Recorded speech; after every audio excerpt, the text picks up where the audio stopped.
And just like that, we are back, guys. It's time for week number 3 in the KCM. This was actually played, I guess, on Tuesday, so mixing up the schedule a little bit here. KCM hammering out a few extra episodes before the ASL, perhaps. We might have a bit of a different schedule next week, guys, so bear with us. We're going to try to keep up with everything. We have a very, very busy schedule right now in terms of casting, don't we, Shun? Yeah, we certainly do, but I'm really excited for it, saying another season of ASL rolling around is what I'm all about. I can't even wait to get stuck into those games. I hope I don't have a hard time sleeping again. Yeah, I don't think that the excitement has worn off going into the second season. I'm still extremely happy and proud to be a part of that fantastic tournament, but this is our main priority. This is the one we do every single week, all year round. KCM has been an absolute blast lately. We've had so many great games, and we're going to be starting off JYJ versus J-Dong and an 8-Rax in the middle of the map. J-Dong just went on a massive tear last week, destroyed so many opponents. Is he going to be pulled apart by this 8-Rax? Yeah, I'm not so sure. I mean, JYJ is a versus Zerg specialist. I don't rate him so highly in the mirror matchup or versus Protoss. When it comes to against Zerg, JYJ is one of the better contenders. And this is a lot of committal from him in the center of the map. You can't just float this back to the safety of a wall or something. He has to get some kind of damage done with this. And it's going to be a hatchery first out of J-Dong, so technically JYJ ahead on the build order advantage. Let's see how he wants to follow this up as well. You can go into a gas and get a fast factory from this position, or you can, like, you know, try and play more traditionally, but when you're committing this far into the center of the map, you ideally want to get that gas and factory. J-Dong is opening slightly less economical, slightly safer with this hatch first. It's an 11 hatch, 10 pool, which gives you just a slightly faster Ling timing to try and deal with something like this. It's still going to come down to the drone control for sure and the blocking with the SCVs. Go ahead. Yeah, it also helps with the faster creep in the natural. So, like, say he tries to bunker rush you and do like a leapfrogging bunker, where it's like one bunker for safety and another bunker to actually put damage onto the hatchery. You can build that creep colony super early on in the natural if you don't want to overcommit with Zerglings to defend. So that it kind of gives you a wider range of variety in how you deal with things, but generally speaking, you will still be making Zerglings. Yeah, he's going to make a bunch of Zerglings here. J-Dong just now spotting everything. Is going to be pulling the drones down here, but there's already about 3 Marines, and that's really the critical number to start to pick off drones. Very hard to engage with this, especially if there's good target fire. Can he get maybe an SCV kill? No, he's going to come in from behind, immediately losing that drone. Lings are going to come up from the south. Drones here from the north. Oh my gosh, he's not going to get on top of these Marines. All of the Marines get inside the bunker. Some of the drones are being targeted down here. 2 are being targeted as far as I can see. 2 have gone down so far. A third going to fall as well. I believe this is about 4 or 5 total drone kills. Brutal damage here from JYJ's 8-Rax.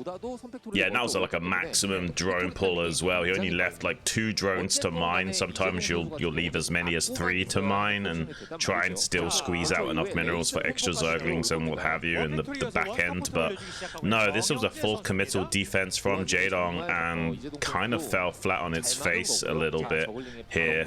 Lost quite a few amount of drones anyway. Only made a few Zerglings, like didn't overcommit in making lots of Zerglings, so that's something to consider, that, you know, he's got a lot more lava available for drones, but it's still really painful for J-Dong, that's for sure. And this Vulture won't necessarily get anything done, I don't think. I'm pretty sure that Sunken's finishing up just as the Vulture gets there. Yeah, so not really much continuation play here for JYJ, so he will have to transition from this point onwards. I would say this a fairly even game state, just considering like there's not really a way that JYJ can expand anytime soon. So it's going to be a 1-1-1 play. And now the question is, how much can this Wraith do against Jaedong's slower Den?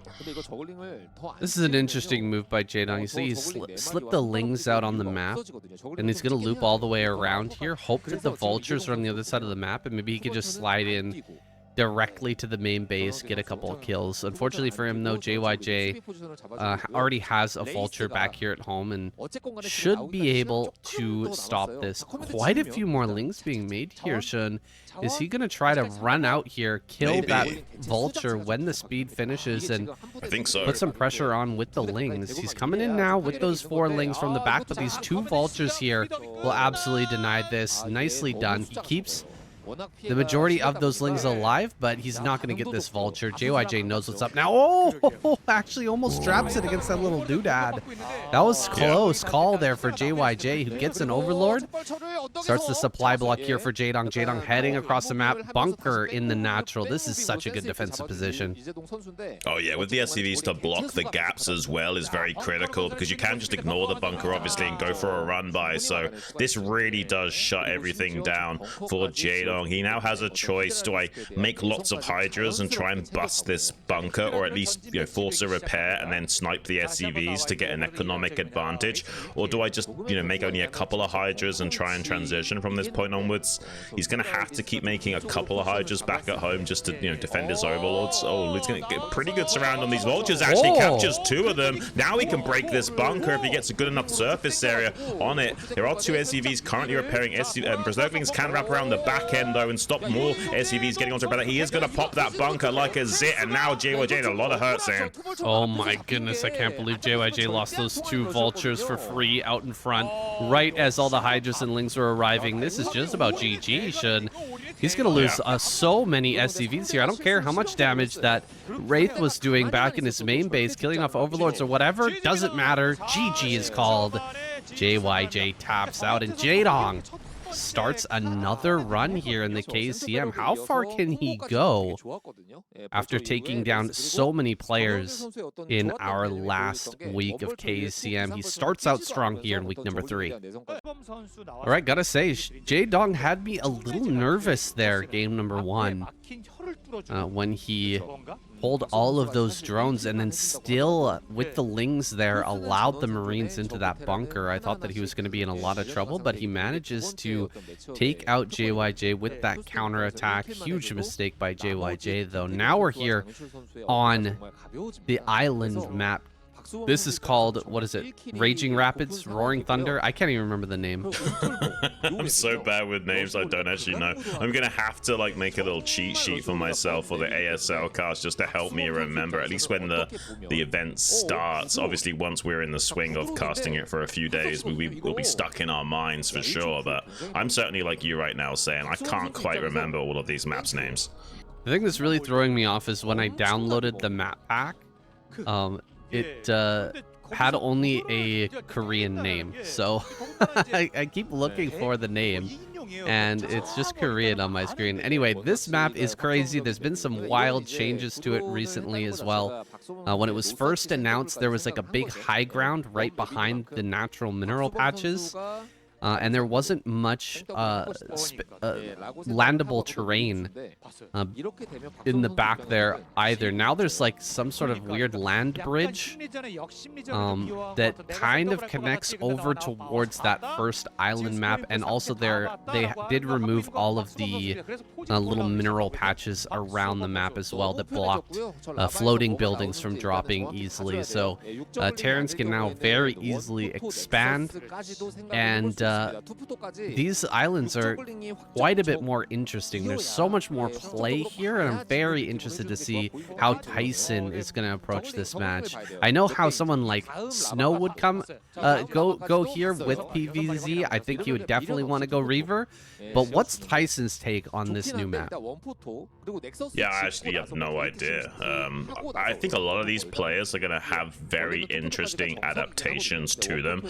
More so the Zergs than the Protoss players and the Terran players, because it does seem a little bit like an anti-sulky lineup. And we did see a very interesting game on this map. I think it was where Mini was playing, and he tried to go for like a Reaver, or Snow, sorry. He tried to go for a Reaver Ser, and the Zerg actually made a very fast 4th hatchery on location at this gas expansion to the 12 o'clock. And, you know, didn't need to make as many drones to saturate and power up an economy early on, and could also go hyper aggressive as a result. And also popped that. Oh, actually getting the Zerglings in here is Jadong. Might get 2 inside the main base, 1 on half HP. Not necessarily the best case scenario for him there, but this certainly can be a little bit annoying for Tyson to multitask, especially with the Forge Fast Expand opening. You haven't got a Zealot to come and safeguard this zone, so sometimes you just want to plant a cannon for safety in the mineral line, but against 2 Zerglings, you kind of don't want to have to do that. It's such a low count that you probably want to try and get away with not having to make a cannon in that mineral line, and that might come back to bite him if he's not really on top of his probe control. Yeah, and if you're Jadong here, you're just going to be looking for probes at the periphery and then waiting for the eventual transfer over to this gas geyser. Once the probes are mining that gas, it's a golden opportunity to try and pick off probes. Oh my gosh, he's going to get one. All right, he gets 1 probe. Zealot now here in the main base, and keeping this Zealot busy is a bit of value all of its own. Just having this Zealot running around inside that main rather than coming across the map to force more lings, this is fantastic for Jadong. He's getting value all over the place right now. Yeah, I mean, I think this is the map that's the Screaming Sea or Roaring whatever map saying, by the way. But I think the actual name for it is Old Dolmok. I just checked it out. So a bit of a strange translation here. I'm not sure what the actual best literal translation is, because there's 3. There's Screaming Sea, Roaring Currents, and Screaming River. So we'll have to figure out what exactly you want to call that. But yeah. A pretty interesting map either way. As you can see, the 3rd base is kind of out and towards the opponent. Generally, it's not desirable for the Zerg player to build out towards the Protoss, but on this map, the rush distance is so long, it's actually not that bad. Diving here on top of this mineral line once again, trying to get a couple more probes. Another probe goes down. Dude, Jadong Lings. It was a thing back in the day that we would talk about, and it was talked about pretty frequently, but here it is once again, the Tyrant in full form, bringing these Lings to bear and dealing a huge amount of damage to Tyson early. Oh yeah, I mean, you can tell just by how late this Stargate is. Like, he should have had like a Corsair building like 15 seconds quicker than he actually did. He's been really distracted dealing with this Zergling pressure and losing a probe here or there and having to slide his probes around. He's losing him some mining time as well, so all that indirect damage and direct damage basically compounds to a very late Corsair coming out for him. And if that Spire is crisp enough, he might actually catch this Corsair. I'm not sure how quick these Scourge are about to pop out, but if Tyson's not on top of his Corsair control while distracted by those Zerglings, he might lose it. Corsair's flying through. Oh my gosh, is he going to get another kill here? He might as well throw away the Lings now. He spent so much time microing these. He's still trying to get a little bit of damage. He's going to go back around into the mineral line again. Can he get one more probe? Not quite able to get that. Corsair still alive here for now. Looks like some Scourge are going to be popping out here soon. And a 4th on the way already for Jadong. Feeling confident in his position after dealing that early economic damage. Just running around in the main base and causing a headache for Tyson while hitting his build back at home. You can see the smoothness which Jadong is playing, reminiscent of his old self, truly. Yeah, Jadong's actually doing something slightly unusual this game. He actually prioritized, almost catching the Corsair there, manages to connect with one of those Scourge. Very dumb units of only a very low range, so you have to manually control them to your heart's content to actually get them to do what you want them to do. But Jaedong did something interesting this game. He actually made a few more rounds of drones than is usual before making the initial couple of pairs of Scourge. I think with the Zergling seeing the timing of the Stargate and the first Corsair, he delayed his Scourge production ever so slightly and now has a really powerful economy as well as a fourth base going up early. His main and natural are pretty well saturated. So, and look at the supplies. He's almost eclipsing the supply of Tyson here as well, squeezing out a few extra drones, and as an afterthought is getting Mutalisks and Scourge together for an Ogre Zerg gamer style fleet. It's not like Tyson is playing badly here. It's not like he's playing poorly at all. It's just Jaedong getting that one little set of lings into the main so hard to deal with. Pretty much everybody takes some sort of damage, and I mean, there's no real great way to track those lings down when they're staying at the periphery like that. It just takes so much attention that Jaedong has managed to get a pretty sizable lead here. Gonna pull back these drones away from the DT as it sneaks in over towards this third base. Corsairs starting to take domination in the air, pushing away those mutas. And more sunken colonies coming down here for Jaedong. He is going to bring these Scourge back. He's got enough to potentially go for some sort of Ogre Zerg play, but he doesn't have to right now as he's got the economy rolling behind this pretty well.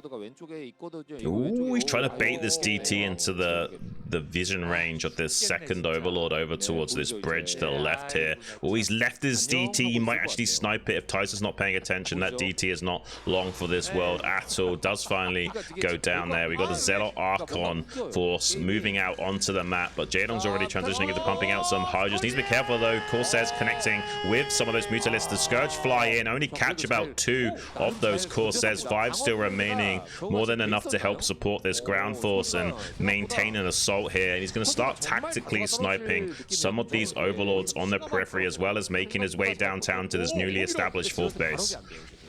Fourth base is in a bit of trouble right now. Jaedong, probably a good idea to target down that Archon. That Archon is a thorn in the side right now. Jaedong can't really engage with the mutas here. Gonna target down Zealots, and no speed just yet. So he's got the Archon, but no speed is kind of funny. I mean, he's had that Citadel for a long time. The lack of speed is actually going to hurt him pretty badly, as the Hydras can kind of kite this stuff around a little bit more than otherwise they would. There's the speed coming online, but a little bit late on that speed for Tyson. He's going to lose most of his Corsairs as well. Jaedong doing a fantastic job now eclipsing his supply. And he's, of course, still has his fourth base online. He's got good saturation there to just start hammering out Hydras and trying to put pressure on this third base.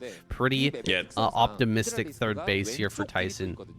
Yeah, he's throwing down a lot of cannons. He knows that this is going to be a little bit tricky to hold, especially after basically wiping out the majority of his forces with that attack. And yeah, I mean, it's strange. Usually a Protoss getting a third this early would usually be a problem for the Zerg, but Jaedong Long has since taken his fourth, and if anything, this third base is to play catch-up now for Tyson, even maybe losing this additional DT that's coming out to scout out and cause some pressure. Now Jaedong just has this one lane of attack to worry about. It's a very tight choke to go into, and I think there's only 1 or 2 High Templars there. He actually catches the second High Templar in transit. If these 3 mutas kill this High Templar, he could die to Jaedong now. There's only 1 High Templar that can provide Storm coverage until these other units get up there, and they haven't yet got the energy for Storm, so Jaedong could wrap around now from this gas expansion to the left that we're getting on screen here and put a lot of pressure onto Tyson. He's only got 1 Stormer available to him with energy. He's going to move towards that rally point. Can he catch one of these High Templars in the rally? He does skip the High Templar there.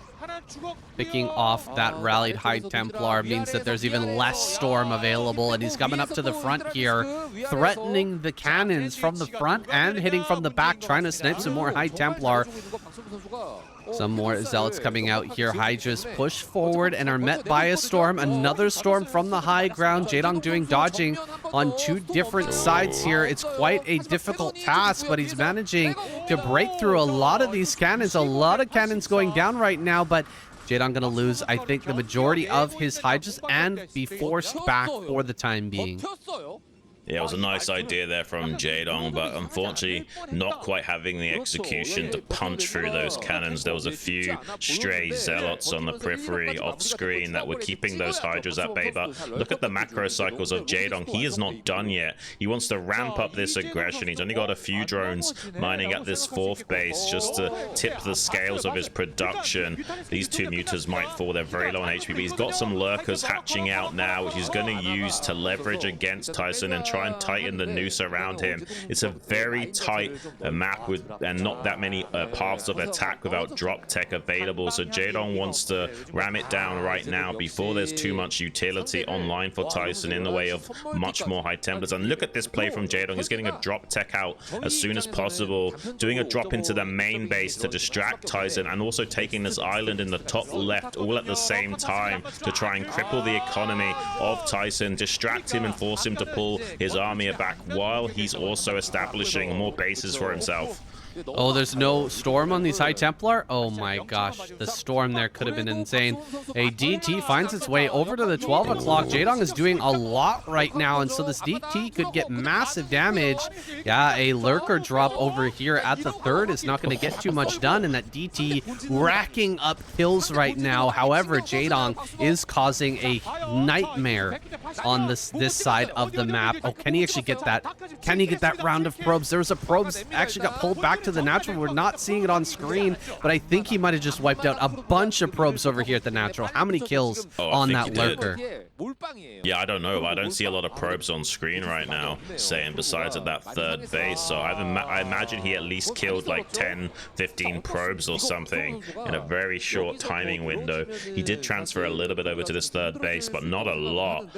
This is kind of crazy, but it does mean that with the supplies what they are, there's a pretty large standing army available to Tyson, so maybe he could go on the aggressive right now, but Jaedong making a massive round of lurkers to hold the line in case of that eventuality. Has this base that's just now finished in the top left island as well, pushing him up to potentially 5 bases worth of economy. As long as he stops the Protoss player taking this 4th too easily and keeps checking for these island expansions with a pair of Scourge, there's not going to be a lot of life in this game for Tyson. Attempts another lurker drop in the natural there, but scoops up the lurkers before they can be taken out, making Tyson lose even more mining time.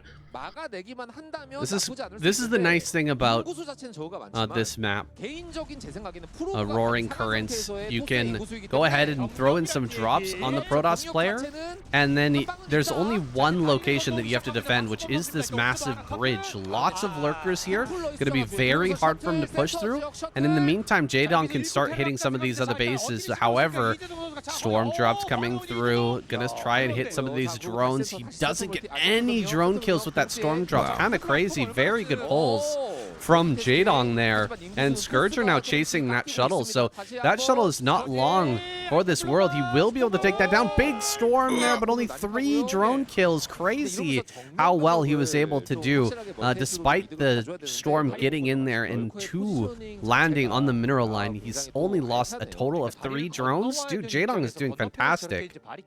Yeah, 4 if you include the Archon kill in the main, but that's still insane, shutting down that much drop potential that efficiently, and has this base in the top left that's going to be pumping out a few drones here and there to also establish more income for himself. And we'll be keeping an eye on the expansion pathing of Tyson to make sure he doesn't get a 4th base for free here. And this is a big problem for the Protoss player. Now he's going in for another lurker drop. He's not paying attention. He might get quite a few more additional probe kills here, at least 2 biting the dust and also denying mining time critically. And now Tyson has to decide, do I send some units back to clean this up, or do I just go full steam ahead and try to ram it down Jaedong right now while I still have the opportunity to do so? He cannot allow this Zerg to keep growing unchecked. That base over in the top left-hand corner fully underway now, looking for even snipes on these observers with a couple of Scourge. Dude, Jaedong is on another level today. It's crazy what he's able to do with so many different things happening on the map. The island in the top left being established. He's holding this base, or he's holding this lane over here and doing all these drops, trying to snipe these observers, and dodging storms as well, while Tyson is attempting to push across this very tight choke. Jaedong is setting up for the next stages of this game. He's going to get the Observer, and there's no possible way he can push across this bridge now, unless, okay, another Observer makes it up here, but only one is going to be easily sniped by Jaedong.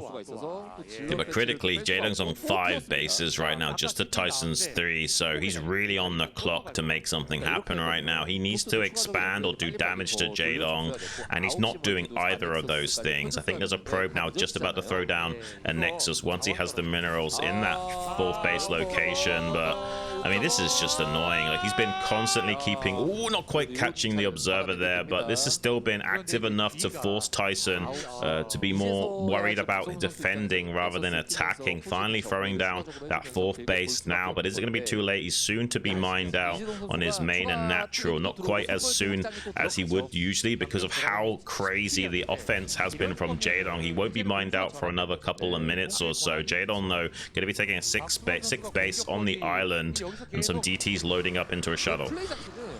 DTs going to be sent across the map. Can they pick off one of these islands or potentially get into the main or natural for some big damage? Some great storms there. That top storm killing nearly 10 Hydras there.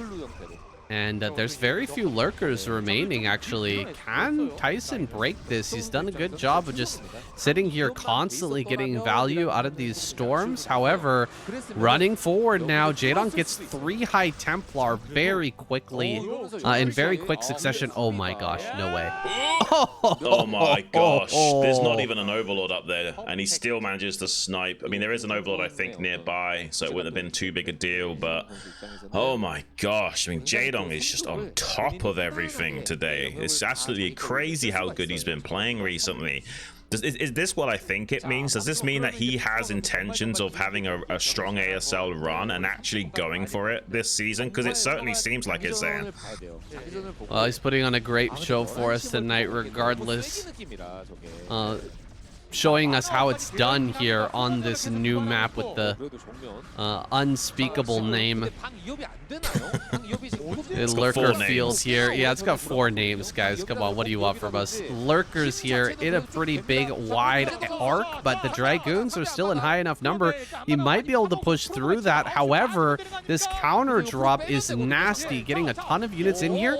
Too bad there's not a storm right there because Jaedong just unloaded into such a tight little corner. He might be in trouble if there was that storm. There's a storm coming down, and Jaedong falling back right now, trying to hold this 3rd base. Can he actually stay alive in this position? Zealot's coming back. I can't believe how much Tyson still has, even though Jaedong's been all over him this game, and he's kept up so many bases throughout. Yeah, Tyson's definitely still got a little bit of punching power to work with, though with the amount of macro potential of Jaedong, he might be able to overwhelm this Dragoon force regardless. Some lurkers wrapping around the back end as well to catch reinforcements and try and pincer these Dragoons out of the game. He's just barely got a threshold of Dragoons to keep sniping and skirmishing some of these Hydras that are trickling out of these hatcheries, but it's going to be very difficult for him to actually progress much further. There is also a Sunken there to buffer and provide a few more seconds of valuable production time. Somehow a Templar has joined the fray and will also provide additional splash damage support.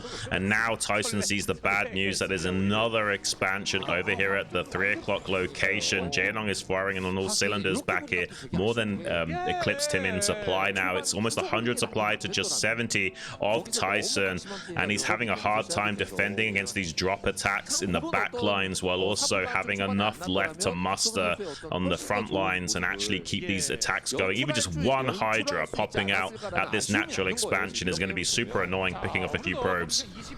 2 lurkers and a bunch of Hydras. It's really come down to the wire here, but Jaedong is pushing the issue even with these small clumps of units. GG is called. A well-deserved win here for Jaedong. My goodness, putting on a really good show on this map. Yeah. Roaring currents. Apparently, that's what Liquipedia says. But I guess we'll decide before we start the ASL cast. Hey, it's gonna be annoying for people out there. Yeah, we should. I mean, just so everyone knows, it's Oldolmok is the Korean name, and the literal translation is either Screaming Sea, Roaring Currents, or Screaming River, and that's the native Korean name for the, I can't even pronounce it, but the Myeongjeong Strait. Well, Shun, I still don't know what that name is for that last map, but I guarantee you we're gonna see some great games there. That in the upcoming ASL, that map is wild, and I think it gives an opportunity to some of these more creative players to kind of think outside the box and try some wacky builds that we just don't get to see very often. Right, no, I mean, I like how, even though these maps are kind of anti-Zerg, in a way, all of that's going to do is force the Zerg players to be more innovative and come up with creative ways of adjusting their play to, you know, kind of compensate against that. And we saw from Jaedong there a very interesting battle Zerg style. He stayed on lair tech for so long and, you know, got a very quick drop tech as well, those ventral sacks, so that he could, you know, not only put on pressure to the Protoss player and keep him falling back to defend, but unlocking those island expansions for himself simultaneously and just exploding in his macro potential. And I think we'll be seeing a lot of that in the ASL, especially where these players are forced to adapt and kind of adjust their usual range of play. And I think for both viewers and casters like you and me alike, that's going to be a real treat. It's amazing to see what players can do when they have the APM to actually get some of that stuff done. Like, I don't have the actions nearly to pull off some of these feats, and I'm sure that most of you guys back at home can only dream of hitting some of these builds and pulling off some of these maneuvers that we see on screen regularly. But this is an opportunity to see some creativity at work, and I'm glad to see some wildness out of Jaedong. Now, in this game, we've got Sok in the top left-hand corner. He is a bit of a wild card when it comes to TVZ. He tends to go for pretty teched out style of play. I don't really rate his Eminem style. I don't think he's very adequate with that style, at least adequate enough to take down someone the quality of Jaedong. So I hope that he goes for something like a Valkyrie play or maybe a mech switch, something like that. Mech has actually been making a huge comeback in TVZ lately. Yeah, I've talked about mech for a long time, and I think it's been underrated. I mean, it's not technically the optimal way of playing Terran, but it's definitely a very valid option, and I think some of these pros are helping remind us of that as well. Almost killing this drone, not quite finding the finisher on that, and actually attacking his own bunker there for just a second, not quite getting that finished up with the SCV. And he didn't send a second SCV to follow this up either, so he's gonna have to just cancel this bunker and retreat home. Not so optimal here from Sark. Once he gets 4 Marines together, he still has a chance of challenging these Zerglings. 4 Marines can beat 4 Zerglings with micro. Oh, Jaedong!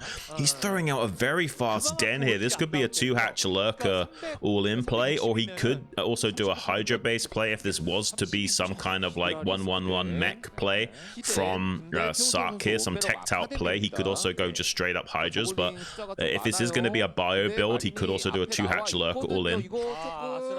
Yeah, this is looking like a lurker play here. Probably 3 lurkers with a lot of lings. Lings come up here to the high ground. They do not have that speed yet. Not going to take that engagement just yet here. Jaedong looking to pop out a few Hydras and put the pressure on. Now, there is a build here where you just build a few of these lurkers, build a ton of lings, and then you switch into Mutalisk afterwards, and it can be devastating for the Terran.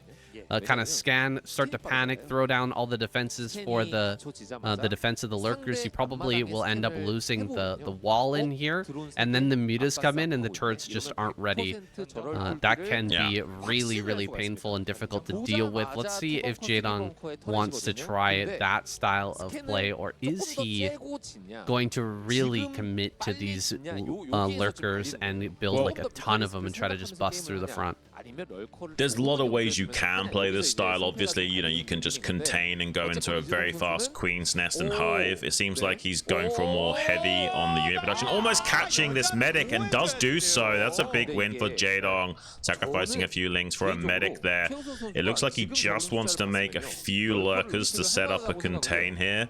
And he can, if he wants to, go all the way up to, say, 12 lurkers while taking a third and transitioning into a spire, and then try and bust with the 12 lurkers, open up the position, and then switch into Mutalisks as an afterthought. There's so many weird ways you can play 2-hatch lurker.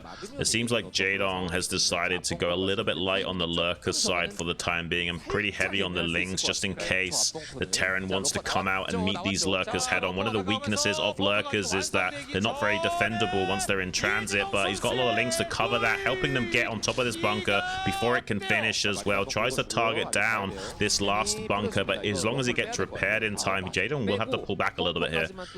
I believe he's got a spire back at home. Jaedong gonna follow this up with another all-in play, just going for the kill with a bunch. Oh my gosh, he's just diving on top of these bunkers. Is there not a scan? There's no scan. Oh, he's 2 seconds away. He's 2 seconds away from that scan. He is gonna throw it down now. Immediately unburrow and back up. Beautifully done by Jaedong. And there's gonna be mutas here in just a second, I think.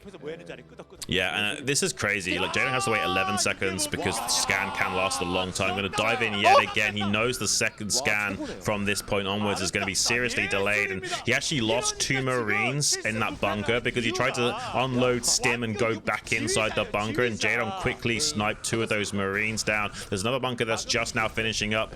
Scan will be ready in just a few moments here, but not quickly enough. That bunker is probably going to go down unless he doesn't target down those SCVs repairing it. 2 lings on that comms that he finally scans as the bunker falls, and this is really highly executed from Jaedong. I'm really impressed with his play lately. He's both showing a very formidable fashion in both his macro potential and this highly micro-orientated early game plays that he's doing, and this is exactly the kind of range of play you need to have to be a scary contender, especially in tournaments like the ASL. Even getting a Hive behind this to have some guarantee of finishing this game off, even if somehow Sark was to hold this off with tanks and bunkers and turrets, he will eventually have that Cheeto cloud to seal the deal no matter what happens here. Jaedong is absolutely firing on all cylinders, Sam.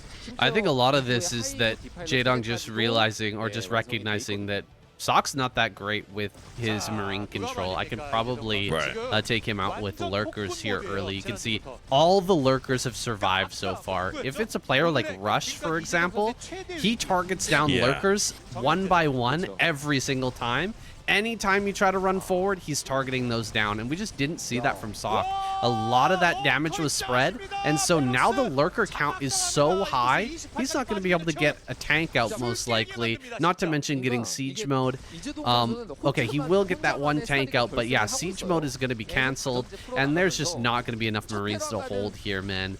He is definitely going to end up losing this game. He can't float away and hope to survive here. He doesn't have a bunker at all. He runs forward.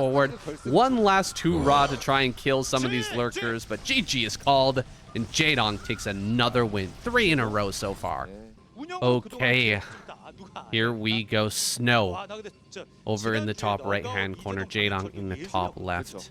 A real contender now for Jaedong, who's been absolutely smashing face so far, breaking through the first 2 Terran players with ease, speed in the background, shaking in his boots. Because Jaedong is on the warpath here, looking for that all-kill prize. Yeah, and he's going for a 9 pull right out of the gate as well.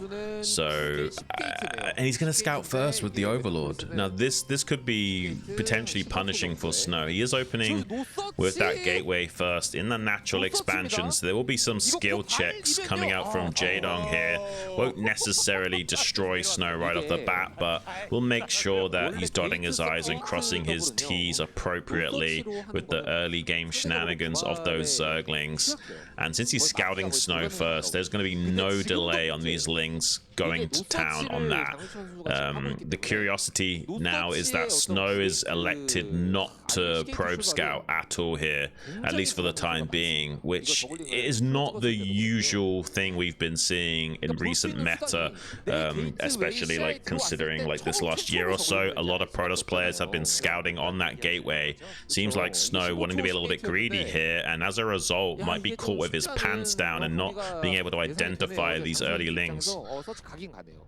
Yeah, it's funny. The Overlord's actually going to reveal this, so now he knows exactly where Jaedong is, but yeah, he's going to see the Lings a little bit late. Going to see them right as they're coming into the middle of the map here. First Zealot is out. There's not really much you can do to alter the build right now to make it any better against this. He's just going to have to keep the Zealot back at home. So he's got all the information that he needs. Going to bring his Zealot most likely to the ramp here. Now this ramp is a bit funny. There's like a little bit extra space on the left-hand side of the ramp that then it visually appears.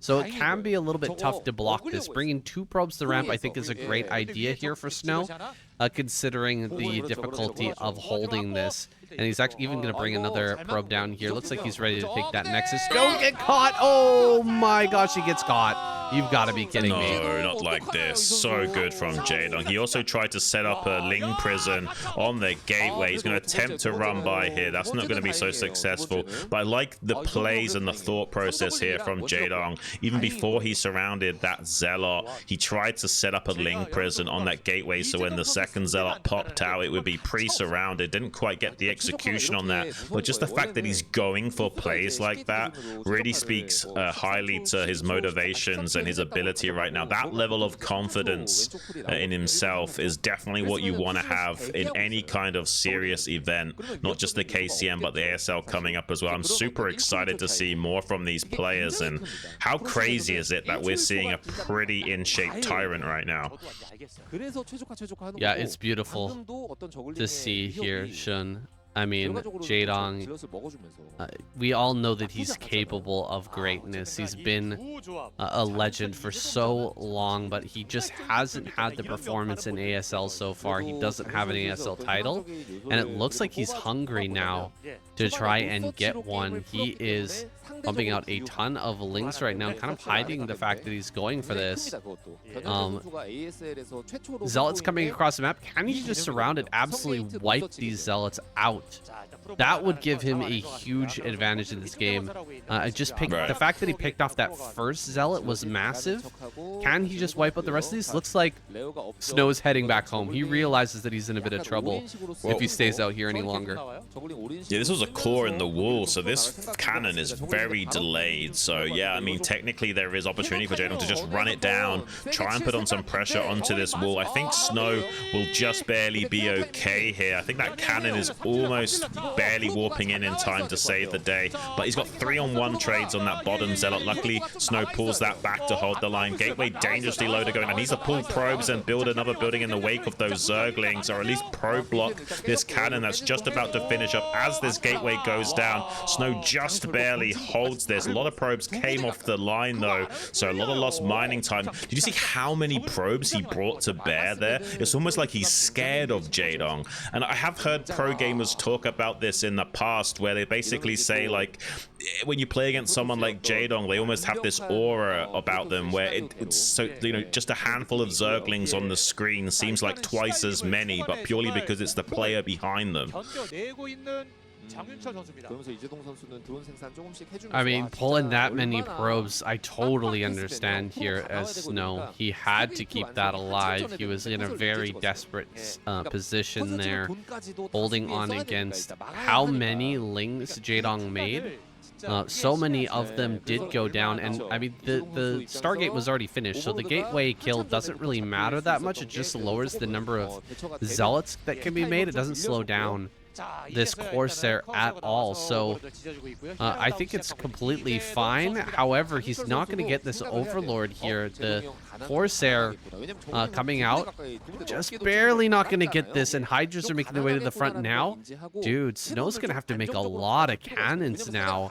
After being slowed down early and having to pull all those probes, this really does hurt, and there is a total possibility that Jaedong could just switch it up and go directly into Hydra's play. Oh my god, is he going to lose a Corsair? Dude. Yeah, Snow's a little off today, and Jaedong is absolutely on point.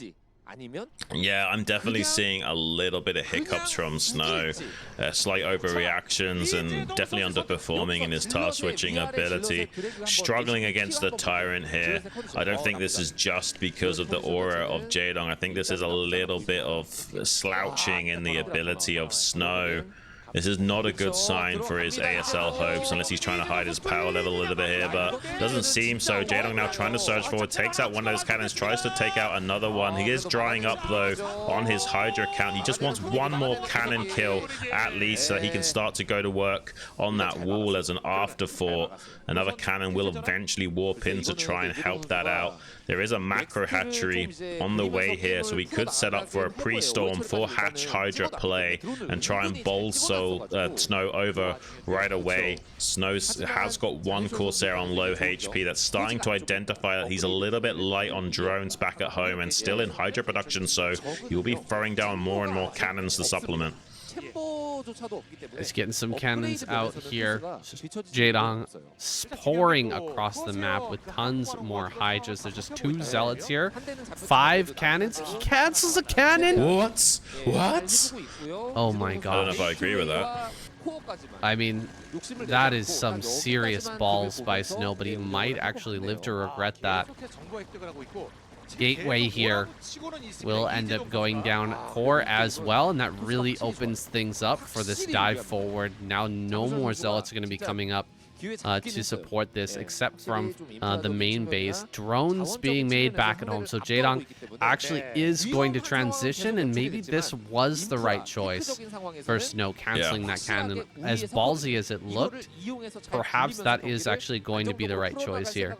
I mean, Snow knows more than we do, saying, and I guess he realized, hang on a minute, I need to cut a little bit of corners here to make sure I don't fall behind the economic curve. I can see that he's now making drones and more macro hatcheries back at home. It's unlikely that he will bust me, although he had one cannon already softened up from before with basically no shields and already some of its health missing, so I wouldn't feel that safe if I was Snow, but he knows he needs to cut a little bit of corners here to catch up with Jaedong's macro in the long run, and Starcraft is about that sometimes. You know, you don't just want to be safe and dot your I's, cross your T's, you also want to cut necessary corners to stay ahead of the curve, or at least keep up with the curve and stay in the ebb and flow of the game so you don't fall behind too much in the later phases. With the amount of money that's coming in on 2 bases, it doesn't seem like a lot, but 150 minerals is another gateway. Adding that extra gateway on that little bit faster and getting some extra units onto the field can make a difference in some of these very close fights. Look at all the gateways coming online here for Snow. He is in a bit of a rough position when it comes to taking this 3rd base. The 3rd base is towards Jaedong, and so it will be a bit tougher to go ahead and hold that. Jaedong has a lot of Hydras out already. He's got pretty good Overlord coverage here. DT's not going to be allowed to get in, and it looks like Snow is heading towards... Oh, is he going to get this Corsair? My gosh, that was close. Corsair does live. He will get the Overlord here. Nice little trade there for Snow as he tries to take 12 o'clock. Yeah, and Jaedong actually, you know, didn't have a Hydras blocking this ramp at his 3rd. One of the best things about this map is you can easily block these ramps of Hydras, but hasn't elected to do so here. He got distracted a little bit, and that now allows a DT to even come into the mix, although there is too much of a flooding of Hydras for this DT to do too much damage. Just a couple of drones going down there. Not the most ideal trades for Snow. He's trying to also buy time to get this third base set up at the 12 o'clock. He needs units cycled over there. He needs cannons finishing up, and even then it's not that easily defendable. You can, as a Zerg player, drive a wedge between this rally and third quite easily and maintain a siege on that base. And unless there's crazy amounts of High Templars on the high ground, it still is quite a challenge to hold on to that. Snow is well aware and will do his best to circumnavigate those issues against Jaedong. Luckily for him, Jaedong's not yet gone for a greedy fourth base. That might not remain the case for too much longer. Jaedong's either got like two options here. Do I just go crazy hard macro on these three bases, make Mutalisks to snipe High Templars, or do I take a fourth base now? He actually might do both. I think he's gonna make a ton of Mutalisks right now and take this base in the bottom left simultaneously. Oh my gosh, the sneaky drone gets in and steals the mineral. That is hilarious, but this actually has a great functional purpose. He's going to take that mineral patch away so that there's more surface area for these Hydras to try and break up that ramp a little bit later on. The Mutas are going to come forward, try to snipe some High Templar. There's no Dark Archon here. There's only two Corsairs. He throws down the preemptive 2 storms, and they're completely dodged. Third storm goes down as well. No damage, I think, on those mutas. And I mean, he did delay this fourth base by a little bit, but Jaedong's gonna loop around and look for more kills on these High Templar. He's already baited a bunch of storms. He just needs to get a couple High Templar snipes, and he might be able to break that base. So far, he's not been able to find it, and the storms have been pretty quick. Throwing down these preemptive storms again throws down that storm really fast, and just gets a bit of damage onto these mutas, forcing them away and not taking that critical Templar loss that will help Jaedong push the issue here. Yeah, I mean, those Mutalisks are bruised now after baiting out that many storms, but he did a great job of siphoning off some of the splash damage and utility available to Snow. He can now start to skirmish with him as well and look to drive a wedge between this rally and third base location and basically cause an absolute nightmare. Even intercepting one of these Corsairs, that's a beautiful snipe from Jaedong. He's not got many Corsairs to ward away this Mutalisk Scourge fleet in the air that are going to be hunting like sharks for these High Templars. And now you can see the wedge formation come in here, trying to stop any reinforcements, getting over to the third base, and also sniping off some of these High Templars in the natural.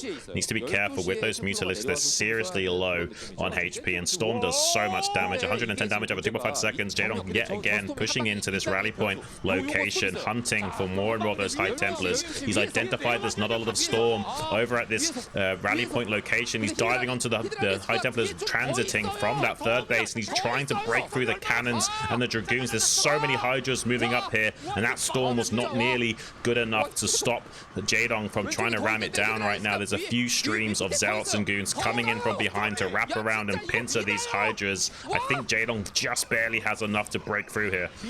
I don't know, Shin. I mean, it was really, really close there, but some of those storms were absolutely brutal, especially that first storm that went down. Hydra's still getting in here. A round of Zealots should make its way out in just a second. Dark Archon is way too late to be of any assistance to this natural, and there is one High Templar up there on the high ground. I think Snow will have to bring that down. He's in dangerous position right now, in danger of losing this Nexus. Actually, it's going to pull the probes to start dealing some damage to these Maelstrom Hydras. It's absolute craziness. It's pandemonium here in the natural. Is he going to target down the Nexus here? No. One by one, taking down these Dragoons, killing off the probes now, and ending the hopes of Snow in this game.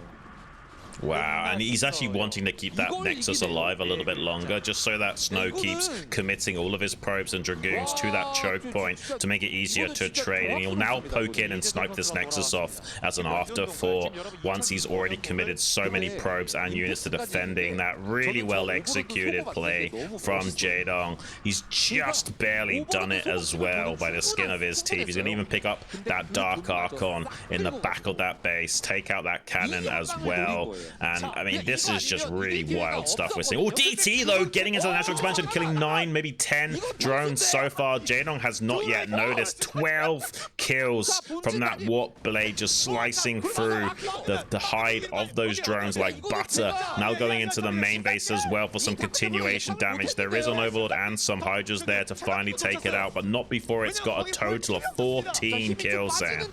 You've got to be kidding me. The miracle DT. How many times does this have to keep happening? Like, another 14 kill TT, almost making this a playable game here for Jaedong, who's going to make a round of drones while the army is coming across the map. It's a dangerous situation right now. Jaedong going to be under pressure here by these Dragoons. You got to be careful, though, committing the Dragoons right into this natural now. But I think Snow feels he needs to get something done. DT down into the bottom left. This is a great move here.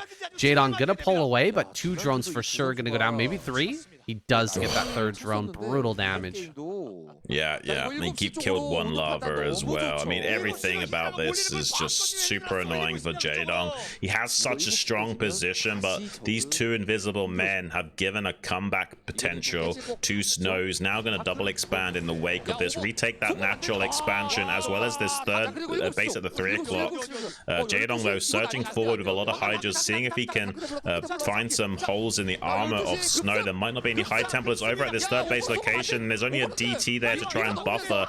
Slow Overlord coming in to provide vision. Finally, some High Templars cycling up here to defend. Does take out that DT, as well as starting to target down these cannons. He does hold on to this expansion at the 12 o'clock for the time being, and Jaedong has got a lot of resources allocated to defending these expansions around the map, which is helping Snow stay alive. Sometimes offense is the best form of defense, and that's kept Jaedong distracted elsewhere. He's though rotating into the 3rd base natural yet again with some Mutalisks, trying to be super annoying, snipe some probes as well as High Templars, and try and cripple the economy of Snow while he can.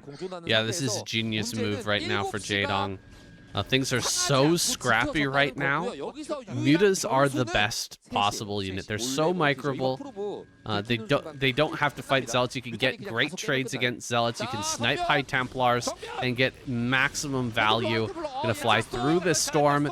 Does end up making an Archon there, but 2 storms baited out, and there's nothing defending the center right. Jaedong headed directly in that directly towards this. He's gonna be able to pick off some of these probes, maybe stop the cannons as well.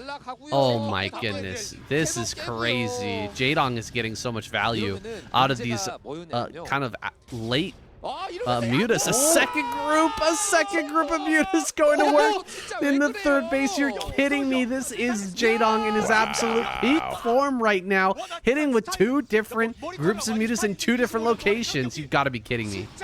Absolutely insane to see this in, especially a Zerg versus Protoss game. He's identified one of the weaknesses of Snow was not having enough anti-air, and stretching him thin with this task switching is a brilliant move. Now intercepting a lot of High Templars. So many High Templars are falling, and he's making almost nothing but High Templars, so he's forced to make Archons as well. What an absolute crazy game we're seeing right now. He's not even allowing mining to occur at this 12 o'clock base. He's killed the Morphing Archon. Now he's on top of the gateway production, taking out another High Templar as well. Absolute pandemonium, a complete crazy order of affairs we have found ourselves in. Jaedong's on 4 bases, so is Snow, but it doesn't matter because of how intense this harassment has been from this absolute tyrant of a Zerg player. 25 supply ahead at this point, 30 supply now in advantage. This is astronomical. I don't think that Snow can pull everything together. Jaedong has done too good of a job with these Mutalisks, and of course that attack into the natural, devastating Snow. Even the DT can't give him a comeback in this game. Hydra's making their way into the natural now. The Mutas should be able to get at least a couple of Templar snipes. Hydra's bathing in that storm, but it's still not going to be enough as they push forward through this natural base. The writing is on the wall here. Snow retreats all the way to the high ground, and now gonna play kind of an outpost game Nomad Protoss in the center right and top center, just kind of holding on to those little islands of Protoss. Hope here. Jaedong gonna rotate towards one of those locations. Center right is his choice. He's gonna try and break this right here, right now. Yeah, there's a small contingency of Zealots that are going to try and break this hatchery in the bottom left, but it might not matter. He's also going to be losing these Nexus and probes at the 3 o'clock location. Snow's in a world of hurt. He's lost the Nexus in the natural for the second time as well behind this, so it'll be just one mining base for our Protoss player, while Lee Jae-dong with 3 bases worth of mining, at least for the time being, and he did save that hatchery in the bottom left as well. He is just all over the place today, saying it's absolutely insane what he's able to do. I can't even imagine the laser focus of his eyes darting around his screen, looking like Uchiha Madara or something. Yeah, his Sharingan is next level, dude. He sees everything and is dodging perfectly here at the end of this game. Dipping out of the storms now, managing to keep most of these Hydralisks alive, but it doesn't even need to be that way. He's got so many Hydras coming forward here. He can and will eventually overwhelm this Protoss force. For now, Snow pushes things back, but Jaedong is continuing to macro like crazy here, and there's hardly any mining happening for Snow at the moment. Yeah, it's just really insane. Like, I thought for a second that Snow was actually going to be coming back in this game, and Jaedong just says, no, there's always a way for me to not only sniff the blood in the water, but just shark on and keep hounding you non-stop. It's really inspiring watching him play. He's one of the most aggressive Zerg players that we've got, and if he's playing on form like this, he's going to absolutely put the fear of God into these players in the near future in tournaments like the ASL. I'm just so blown away and looking forward to seeing more from this guy. This is another week in a row that he is really dominating in KCM. Even if he can't get the all kills here today, he's already taken out enough players in a row to really convince me that this guy is hungry for another title. Snow is still trying to get something done here. He's running around with Zealots and hoping for the best. True Protoss player, just going for little run bys like this, and actually gets quite a few drones at this base, funnily enough.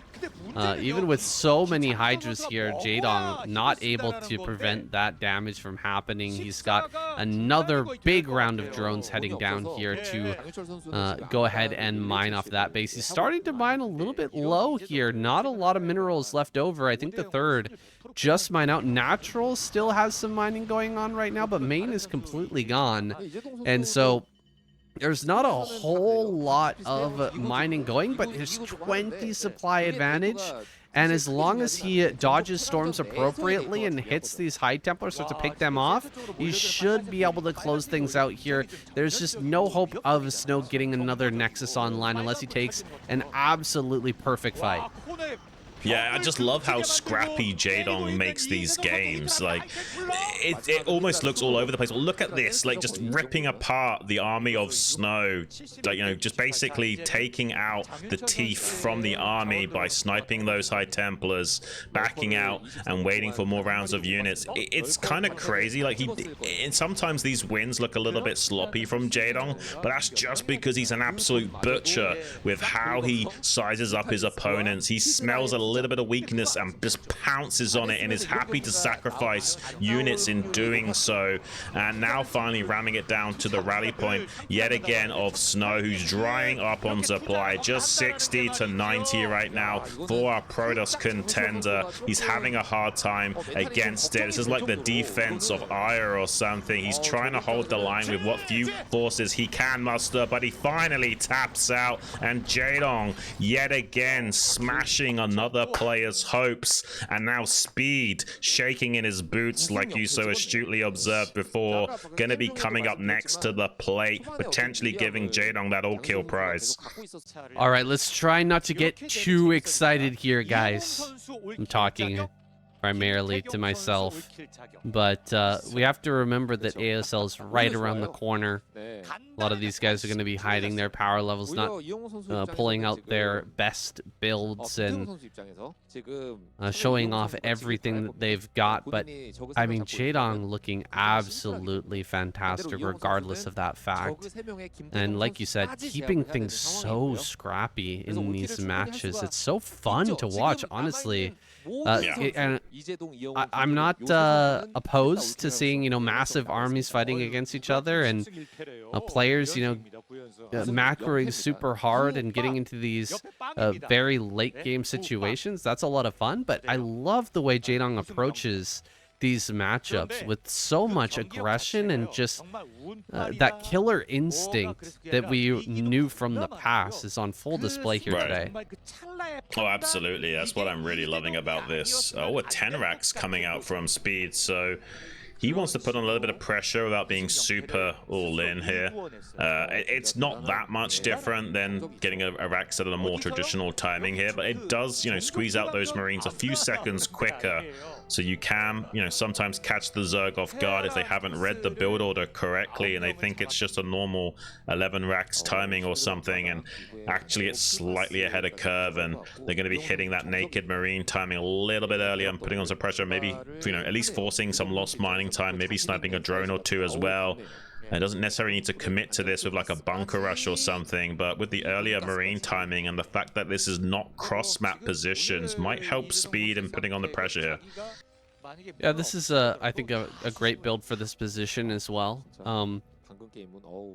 Having the supply depot, like you don't actually want the third supply depot down here, or the second supply depot down here, because right above this position where we're seeing the drone attacking that SCV, there's actually a little bit of unbuildable terrain where you can't place a supply depot there. It's kind of a funny thing on this map. It prevents the Terrans from walling in too nicely in this position. And so Speed, you know, he gets a little bit of a better macro start by putting his supply depot right next to the CC, and he gets to put on a little bit of pressure, and he gets the best possible wall in that front. So he gets the best of all worlds. He is going to go ahead and try to throw down a bunker here at the front. Jaedong with the minimal response, maybe taking things a little bit too lightly here. Perhaps, you know, not realizing, like you said, that this is indeed a 10 Rex, and these Marines are going to get here a little bit faster than he might expect. Lings are out in time, though, and Jaedong will push this back. All right, he's got this perfectly mapped. I take everything back. Well, if Jaedong's on top of things in his preparation with that drone scout, he would have been able to identify, hang on a minute, that Marine popped out just a few seconds quicker than usual. If that Marine actually didn't pop out with the 10 racks, instead was 11 racks, he probably might have even killed the SCV building the supply depot potentially. So he should have been able to identify that and min-max this build appropriately. He might even surround these Marines before they get back to the safety of his wall in as well. Oh, this is so close. He's just barely going to make it, but does kill the SCV as a little bit of a consolation prize here. Has made quite a few Zerglings, though, it has to be said. So Jaedong really light on the economy behind this. He might want to push the issue, but with this safety SCV in the wall, there's not a lot Jaedong can do about it. And you'll see this on the ladder from really good players as well. Even when they're not sure about it, they'll just have this SCV here to block to kind of hedge their bets, because so many players love to be aggressive on the ladder, and if you want to get a high enough MMR, you're gonna have to cut a little bit of corners to get there. Yeah, that was quite a big response from Jaedong. Building that many links is going to hinder him a bit in his overall economy. Wasn't able to get the damage that he was hoping for with the counterattack. And this bunker was made. That's somewhat of a response from Speed. That slows things down for him a little bit. But other than that, I think he's in a great spot. Speed didn't get the bunker damage that he wanted to, but he didn't really lose anything aside from an SCV. He pulled everything back just fine. He got the cancel. He got his CC down when he wanted to, and he didn't really take much damage. So Speed's going to give Jaedong a run for his money here, and that's what I'm excited for. Speed is such an interesting player, kind of like what we've seen from Jaedong. Very aggressive, and he does like to keep things scrappy and wild. He wants to put on the really intense pressure and try to make the opponent keep up with him.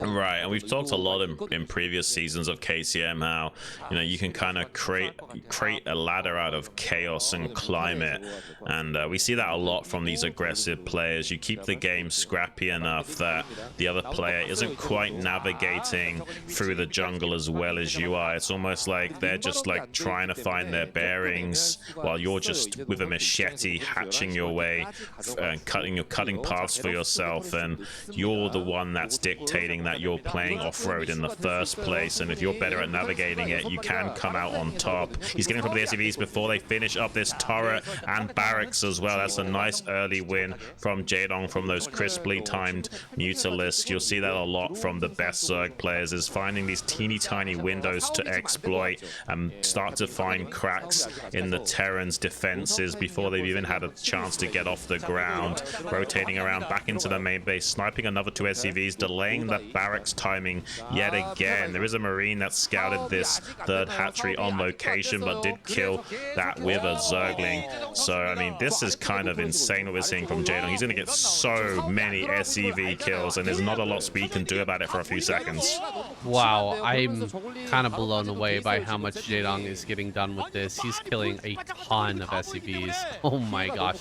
All right, a little micro mistake there. Lost an extra muta for sure, but overall, great control, handling in that main base and just killing off tons of SCVs. He's definitely done the damage that he needs to make things very playable here, giving himself a reasonable little advantage off of that first Mutalisk swipe, first Mutalisk run by, and now getting into a big round of mutas here. Can he hold back this Bioforce? Because it is still quite strong here on 4 racks. Right, and he's only just now gone back up to a healthy count of, say, 7 or so Mutalisks. He actually forced a stim with just 4 Mutalisks on screen, being aggressive to try and bait some value. Getting a bit of surround on these rallied Marines with some Zerglings. Does catch 2 of those, but this, like you say, a lot of Marines now making their way close to the rally point of Jaedong. There's no Sunkens here or anything else to defend. He needs to predominantly rely on the Mutalisk micro alone to make this work, and he could be in a lot of hurt here.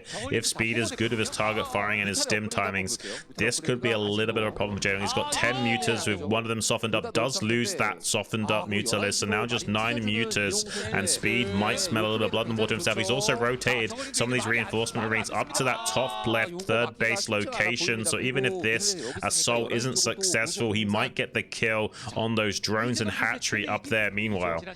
Yeah, he is going to reinforce this army as well. Dude, Speed's playing really well. Even though, you know, Jaedong looked fantastic with the fly past and all the damage that he did in the main base, this is so much hurt that's being put onto Jaedong. He might be able to wipe out the Bioforce in the middle, or he can go up here to the top left, but he can't do both. And Speed senses weakness. He's just going to run right into this natural. He will lose the bio. A lot of this bio is going to go down very, very quickly. Can Jaedong like clean this up perfectly with almost no losses and then go for some sort of a counter attack? He is relegated to only 2 bases right now. Oh, and he loses 2 overlords as well. That's so brutal. Yeah, this is really painful. I mean, I think Jaedong like has to go all in on 2 bases here and just try and get like lurkers into Hive going and hoping that he can trade well.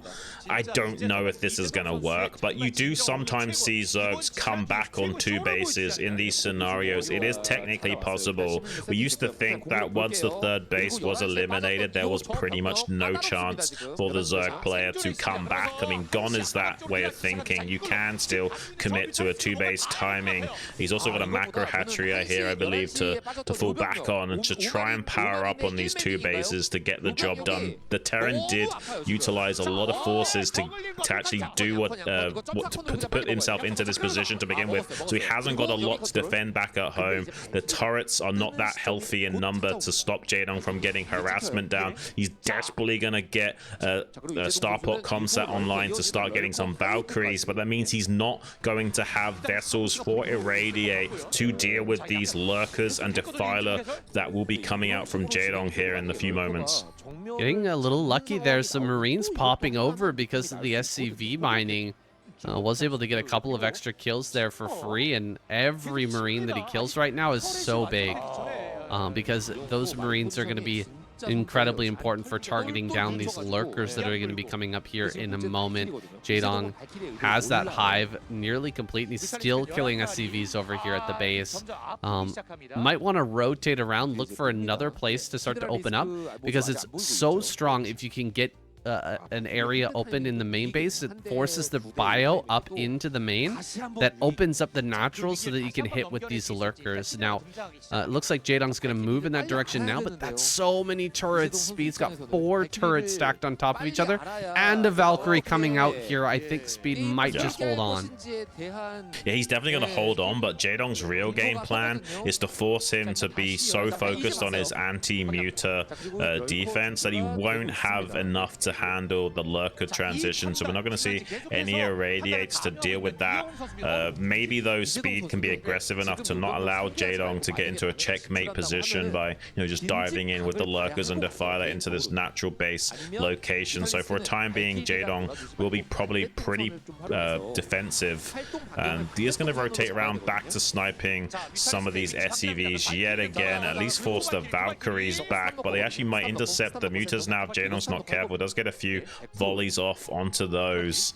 He could also set up some hold position lurker traps here. Another factor of having Valkyries instead of vessels is you need to rely on scans to locate where the lurkers are buried, so he could just walk over one of these lurker landmines and just die, which is why Speed is hesitant to move out right now. Yeah, the lurker landmine play is kind of a Hail Mary play that actually might end up working. Great snipes here on the 2 Valkyries. Oh my gosh, that's so much value. Jaedong getting rid of those 2 Valkyries is massive. Now the mutas actually stand a chance of doing a lot of damage and actually being a part of this fight, a real reasonable part of this coming fight.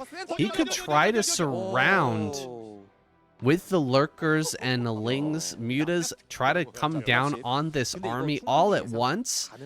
More Scourge are being made right here, and a drop comes out from Speed. Oh boy, dude, if this could do a huge amount of damage, Speed's drop, but it could also get completely sniped. Oh my god, he's gonna find it! Oh my gosh!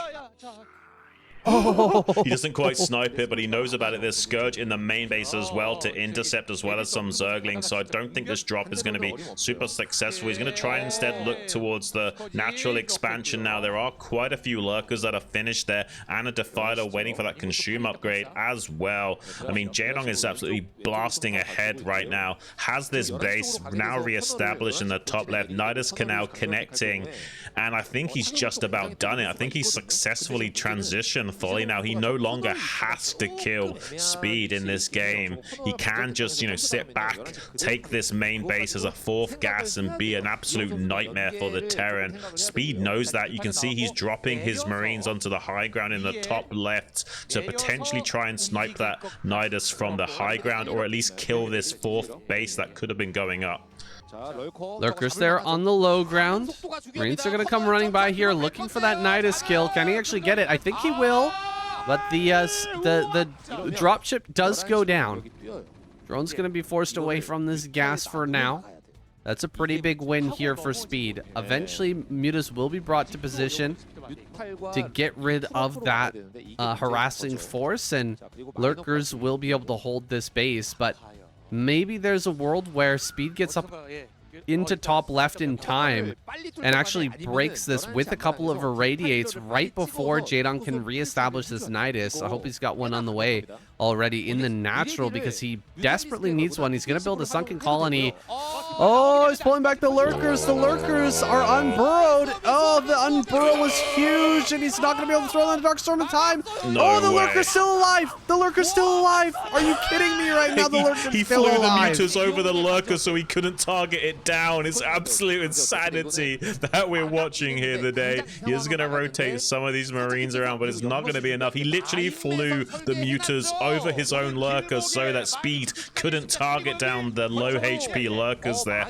Absolute insanity that we're witnessing here today. If somehow Jaedong wins this game, I'm going to be blown away. But he's now got the Nidus on the way. He's going to try and snipe that yet again and deny any units coming over transition. He has got enough to keep Dark Swarming and keep this alive. He had another he had one lurker there to defend alone. I thought that was another lurker there for a second, but it wasn't. So, I mean, if he gets an irradiate over there, he can break that position, or even a round of fire bats would do the job, but he just hasn't. Oh, look at that monstrous plague as well. What are we even watching right now, Sam? Oh my gosh, that plague is so dirty. Hydra gonna walk out here, probably be made into a lurker. Lurkers over here on the right-hand side. Marines just kind of sitting back. They've been so badly damaged by that plague. You really can't bring those to bear here just yet. Gonna pull back away from the lurker eggs with the irradiate. Can't really push past those or just try to run past those because the irradiate's gonna be dealing damage at the same time. So that's kind of a funny barrier that we've got at the front here that's blocking everything. And oh my gosh, he gets a mine to actually connect on some of these Marines. Now running forward here with the Hydras. I don't think he's got Hydra speed.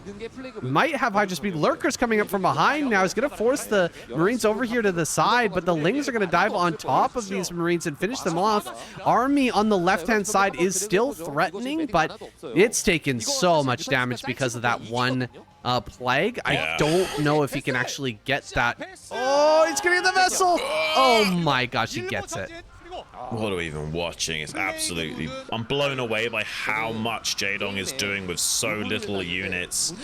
The medics were drained of their energy. That's why a lot of these Marines are so low HP. Oh, they're on hold position. So these Marines just having a field day, at least for a moment there, until he finally realizes. I mean, what insanity are we witnessing here today? Like, we were just talking before about how scrappy some of these games are, and this is definitely the scrappiest we've seen of the evening. And Jaedong still trying to identify those win conditions and execute them. He's got the 4th base now on the way. Just a couple of vultures making their way to try and harass this drone line, but a beautifully placed Dark Swarm going to be mitigating disaster there while he cleans those up. And Speed taking this 6 o'clock base as his fun. Look at that body block with the lurkers, everything. The finesse in his control in general. Signs of a champion, or at least one of the past. Looks like a couple of irradiates gonna go down over in that top left-hand corner. These drops have not moved yet. A lot of fire bats being made here, so he's gonna go ahead and try to dump into the main base most likely. There's a lot of Hydras there though, ready for something like that. It's almost like Jaedong is kind of predicting this. Look at all these Hydras just kind of sitting around in the main base. I assume that we're gonna see Speed just scan there and then not go. Oh, he keeps that vessel alive. You've got to be kidding me. Hydras in combination with those Scourge, not able to get the kill. Gonna go ahead and throw down another irradiate here. There's the 4 dropships heading over on that right-hand side. He's heading in towards the main base. Is he gonna scan? He scans. He sees it. Is he just gonna go along the side here? He could try to slide by. Is Jaedong gonna react immediately? Oh my gosh, he reacts instantly. Very good reaction here from Jaedong. He's gonna pull back. He's got a Defiler there, ready to go ahead and throw down a Dark Swarm. And there's no more Fire Bats left. Beautifully held here by Jaedong, of course. Can run by a little ways, but another Dark Swarm on the mineral line. Oh my goodness. Dude, wow. Jaedong is so next level. I mean, this isn't quite as clean as we've seen from someone like Soulkey, but it's getting there, saying. I mean, this is absolute craziness that we're watching from Jaedong. He must have been putting in the hours of practice. Back in the day, I don't think he practiced nearly as much as we thought he did to go on the runs that he did, but in his slightly older age, he's definitely putting in the hours to stay on form, especially this level of play that we're witnessing. I imagine he's playing harder than he ever has in his life. life potentially, and this is a real treat to watch. I mean, if he gets the all-kill prize here, it's not even that much money, but it's more like the symbolism of it than anything. He's single-handedly dispatching both the Protoss and the Terran team here. Just Bisu waiting in the wings after this. Another contingency of Marines dropped into the top left, trying to snipe down a hatchery here and be as annoying as possible and keep Jaedong distracted, while he also lays siege with some more army on the ground, making his way to Jaedong's natural right now. As long as he's tagging his own extractor, he's clicking all over the place. Oh, he actually stops the Zerglings. I don't even know how this guy is playing this much out of his mind right now, but it's definitely a treat to watch, Saiyan. Wow, this is just craziness. Jaedong handling business right now like no other. You got to give it to Speed though, man. Speed is putting the pressure on over and over again with these drops, and then irradiates, and then hitting these different bases. He is really making it a hard game for Jaedong, who has almost died, I would say, like 5 times already. He's been so close to death so many different times, and he just continues to hang on. Absolutely so resilient here. Another Dark Swarm will go down. Jumping in through the Nidus is just going to defend those defilers there, and he's getting into a pretty formidable supply. 114 supply right now. Jaedong's going to be making some ultras soon, I think. Yeah, Jaedong looking a little bit feline with his 9 lives right now in this absolute crazy week of KCM. Finally got those Ultralisk units hatching out with that 4th gas online. 1200 gas a minute ticking by for him to utilize. Now another siege will be laid to these bases in the top left quadrant of the map, but it seems like Jaedong has got all of his boxes ticked right now. I don't think there's too many avenues of exploitation for Speed to work with, and Speed's been playing over 400 APM pretty much his entire game, trying to poke holes in Jaedong's defense, but he's not quite finding it. Another dropship coming into the main base over here on the right hand side. Ultralisks ready to respond. There's some Firebats though looking to get on top of those drone lines and pick up a lot of kills, and is successful in doing so, but loses so much bio on this left hand side while he's distracted targeting with those Firebats, unfortunately. Yeah, it looked like both players were looking on opposite sides of the map at that moment. Burrow here, yes, Jaedong. Well, he's got the Burrow, he's got everything on lock throughout this entire game. Has had the answer to absolutely everything that Speed's done, including this move. So often we see the Zerg players forego this very important late game upgrade, and this time Jaedong is on top of everything. He's got a good supply of ultras with that +5 armor and +1 attack, so he can mulch through all of the Marines here moving forward on the map. He's got to be careful not to run into mines. If he walks through a bunch of mines here with these ultras, he could end up taking a lot of damage. That's no good. He's got to bring the ultras to bear without taking a lot of damage, so that he can actually wipe through this Marine force, bringing up a Defiler as well, throwing down a Plague. Beautiful Plague there on the back line. Swarm, Dark Swarm, and Plague thrown down immediately. Now this Defiler trying to walk forward into the army so that he can actually wipe out kind of a racer trick on the rest of the Marines, and more ultras coming forward here. Dude, Jaedong is unleashed on the map. Yeah, and 3-3 just now finished for Speed before that fight even happened, and still wasn't enough to do the heavy lifting. Jaedong has done it somehow, some way, against the odds after losing that 3rd base. Transitioning, look at the facial expression and the clapper from KCM. Well deserved as well. That's a great way of getting an all-kill prize here for the Tyrant. Just Bisu left to try and stand in this guy's way. I wouldn't want to be Bisu right now. I mean, he might actually get a double all-kill, saying this is just wild. All right, guys, we're going into what could be the final game of the night. Bisu spawning in the bottom left-hand corner, and Jaedong here in the bottom right. There are no revives here. And so Yeah. Terran is completely eliminated. They are gone. And Jaedong, I mean, what can you even say about this guy? I made a tier list recently, shouldn't I? Put him in A tier. I think I need to revise that thing, man. Holy. I mean, you bet at the very least you better be going all the way to the left of that A tier bracket, or maybe the bottom end of the S tier bracket. But a really special play from this guy, and what better map to close things out than on Knockout? Definitely could be seeing the knockout blow here for Jaedong against this last remaining player, Bisu, scouting in the wrong direction in the top left right now.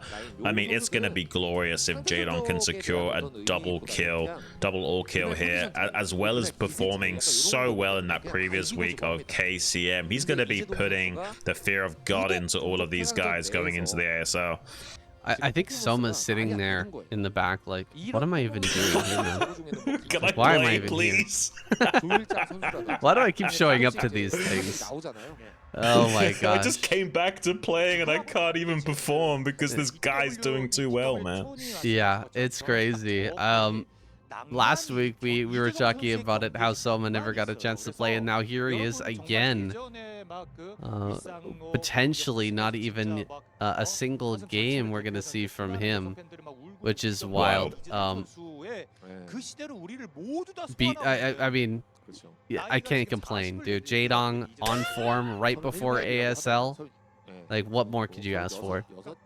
Oh yeah, no, this is a real treat, saying that's for sure. I don't even want to make too many predictions about the ASL. I'm going to do a lot of research over this weekend and really try to isolate where all the players are and rewatch a lot of that qualifier stuff and see if I can start to, you know, put the pieces together on who will be performing and who won't be performing so well. But I mean, with this being a factor, with the X factor of Jaedong being relevant, I mean, who knows what's going to happen in this season of ASL. It might be even more crazy than last, but a beautiful play from Bisu does get the moving shot, particle beam connection to eliminate that scouting drone to put him ahead just so slightly in this early game. Yeah, a nice snipe there from Bisu for sure. Jaedong was getting a little frisky there with the probe, was almost able to take that down, but Bisu bringing up the secondary probe to kind of back that guy up. Jaedong now takes his third base, and the gas is already down. So we're likely going to see a Spire build out of him in this game. There is that potential, though, that he goes ahead and just goes for speed. If he builds speed and then just builds a bunch of lings, he could try to, you know, just dive right past us. And look, there's quite a bit of gas in the bank right now. I don't see a layer. What is he up to right now? We just now spent it on something, so we'll have to wait until we get a shot on that main base to see if that's a quick layer or not, or speed first.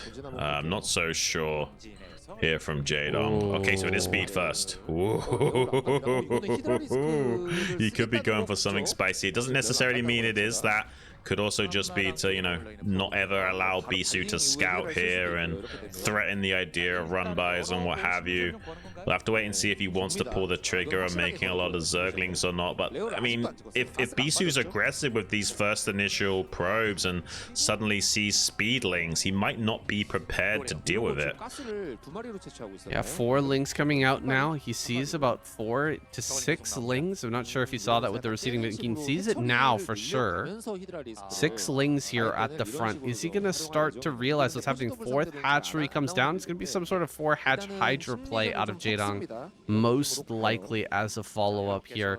Zealot makes his way to that 3rd base. Zerglings are already on the way. There's the ling speed kicking in. Bisu well aware of the potential here for damage now coming out of Jaedong, but okay, does get the ling there too. Not able to get that probe kill. Oh, getting a little fancy with the drone, but loses it there. Nice target fire by Bisu.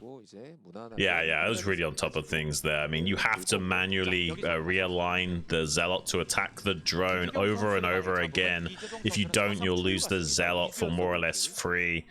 someone like Mini showed us very good micro like that back in the day a few years ago. But it seems like a lot of the Protoss players nowadays are very capable of being on top of things with that kind of issue. And Bisu, he's one of the guy that revolutionized Protoss versus Zerg back in the day. He's more than capable of executing those moves when he is playing on form. He's currently playing at over 400 actions per minute. I'm sure he wants to be the guy to take down Jaedong. If it is going to be anyone in this week of KCM, that would definitely earn him a few brownie points. Longtime rivals, these two, Bisu, or excuse me, Jaedong, Bisu, yes. They have been playing each other since long time immemorial. The Kespa era Jaedong versus Bisu games look a little bit different, of course, but still the same two personalities, the same two players with loads of respect for each other.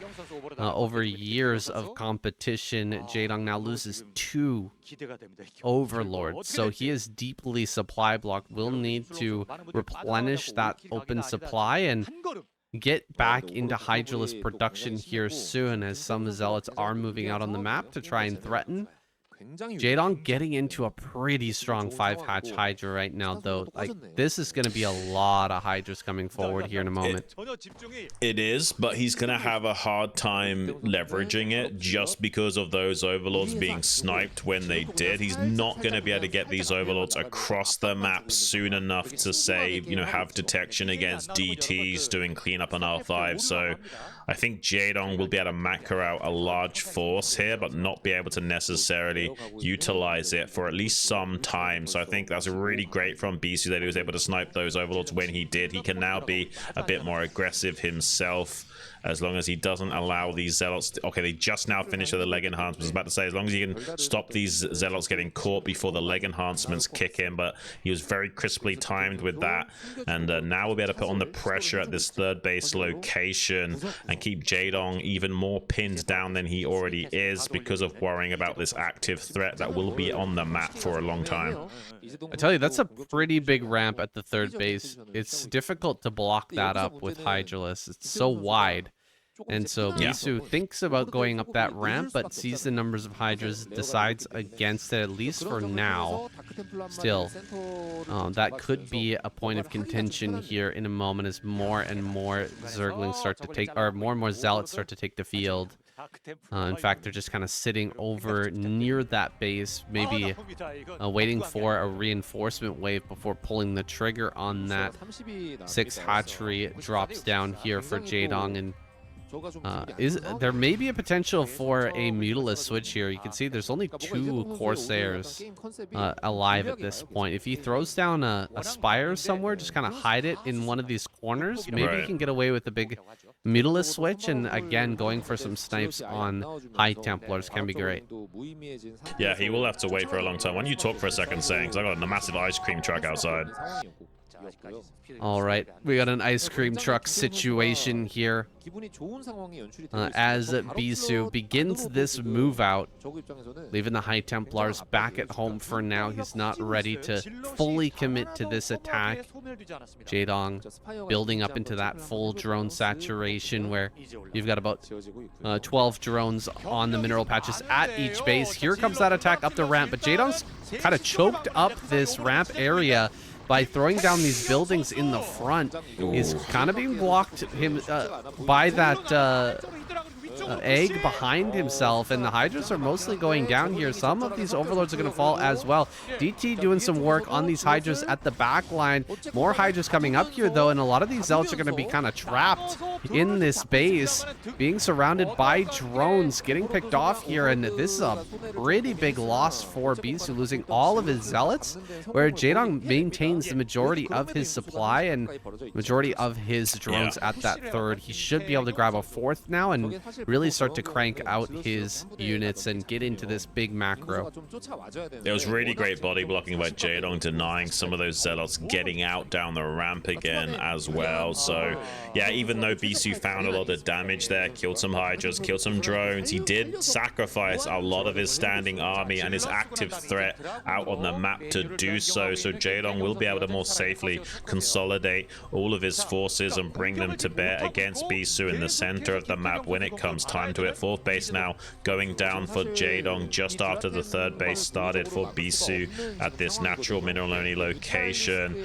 I don't know, man. Like, it's hard to say exactly who's ahead. I think Bisu's slightly ahead, but you can't count Jaedong out because he did kill a lot of Zealots. He's going to have a chance at sniping some of these High Templars as well. That's a pretty good preemptive storm. That's a really good bait from Jaedong. Now getting on top of the rest of these High Templars, he's eliminating pretty much the entire splash potential of Bisu. Now he has got high ground to fall back onto if he needs to, if there's too many Hydras, but he feels like he's got enough to start to lay siege to the Zerg, potentially snipe this hatchery and Hydra den that's in the wall, and Jaedong has not got enough in his standing force to hold the line currently, and he will, with this trickle of Hydras, be able to capitalize on that and eventually put a nail into Jaedong's coffin here, potentially.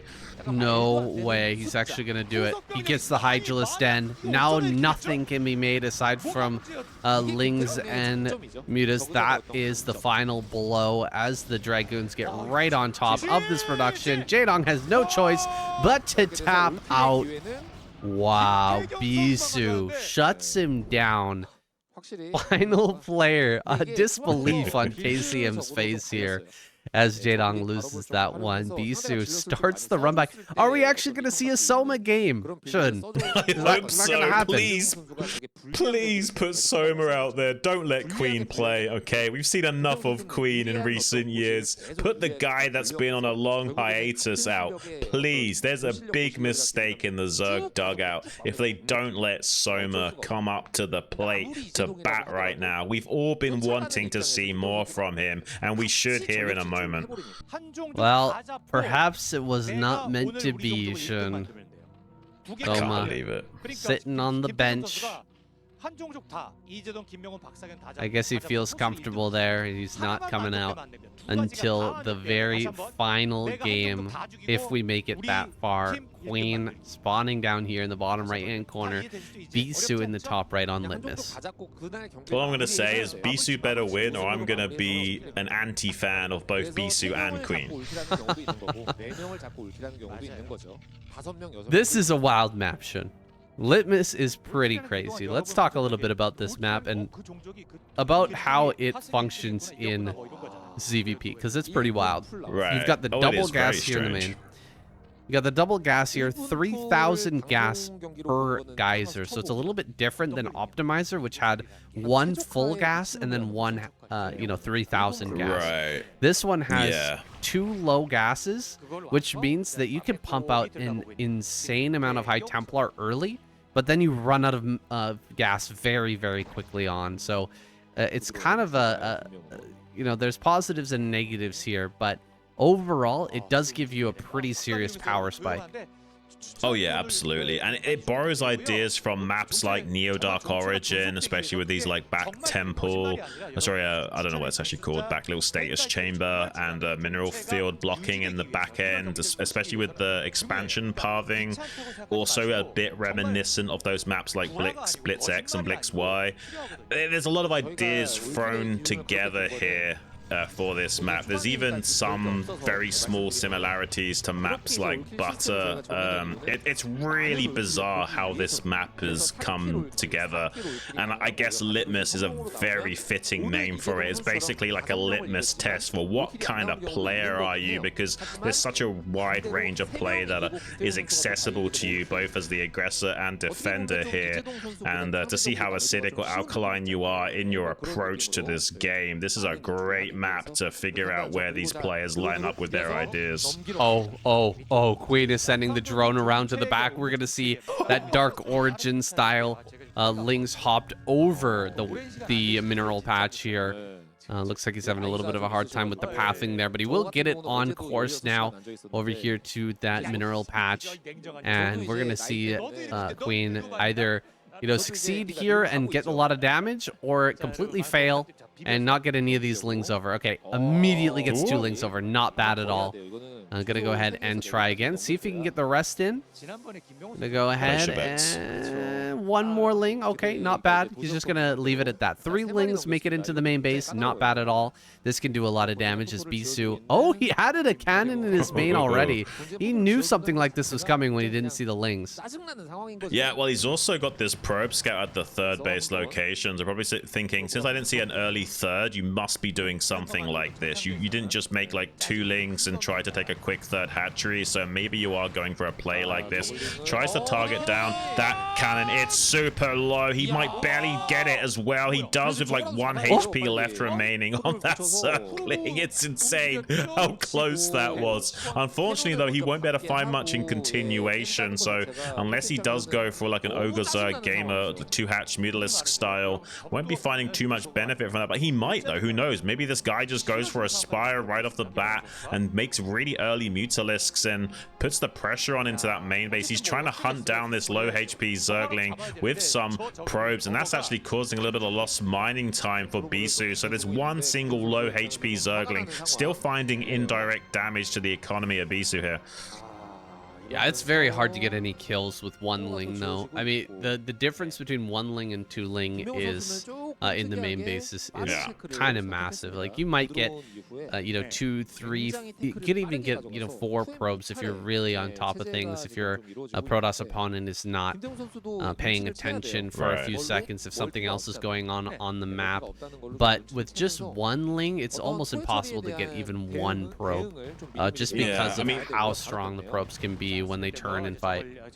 It's not, I mean, the main thing is just the reaction time of the Protoss player, right? Like with 2 Zerglings, you can kind of catch him off guard and quickly snipe that ling before the probe before it can pull back. But with only 1, he's got such a long reaction time to constantly pull that weak probe back that killing it is only really possible whilst you're actually distracting him elsewhere with other units. So probably, not going to get too much done besides lots of scouting information and relegating a Zealot to clean up duties. So he is technically pinning a Zealot down in that main base as well.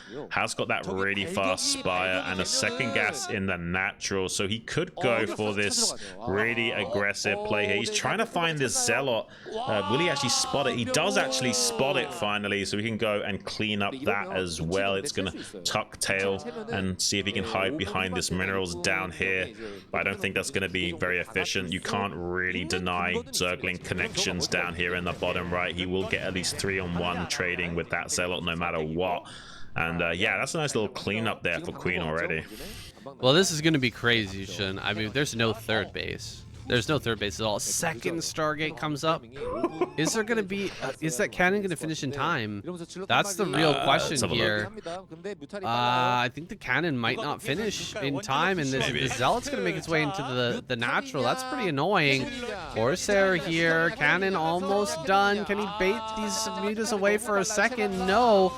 That cannon is going to start to go down. Oh my gosh, is Bisu really just going to die here to a few mutas? Scourge are coming up. They're going to be able to dive on top of this Corsair. And this might actually just be it, guys. As anticlimactic as this is, there's a very good chance that this is just going to be the end of Bisu, with Scourge sitting over top of these Stargates, and Mutas here hitting all of these cannons. He's building so many cannons to try and desperately survive. With the double Corsair production, he would be able to eventually overwhelm these Mutas, but he just cannot keep any of them alive because the Scourge are right here on top of these Stargates.